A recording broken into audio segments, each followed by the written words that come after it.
خامس رودريغيز يمشي جارد بيل يلعب كرة خطيرة شوط الهدف الأول ولا أروع يا الريال عن طريق الإرهابي الفلسطيني عالمي المدريد عالمي كرة موسيقى واحدة اثنين غزت من الخميس وصلها اليمين يمشي الويلزي جارد بيل يلعب كرة عن قائم اليسار بالمتابعة المهاجم رقم 1 رونالدو يفتح بوابة التسجيل ويغير ميزان المباراة ولكن يؤكد موازين اللقاء.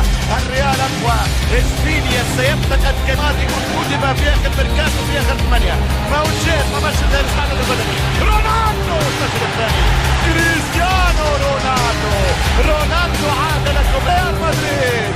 شوف الكرة فماش، شوف راموس، شوف اللي حكيته واللي قلته راموس كروس فماش بالسين فماش فقط كرة تقول مليح بنزيما جول رونالدو ما يتحمل قطع الشبكة البرتغالي.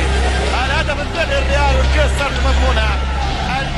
صارت مضمونة ورونالدو يظفر بالثنائية اطمئنان تام على رتبة البرتغالي بيمناه يسدد بيسراه يسجل كريستيانو باليمين كبير.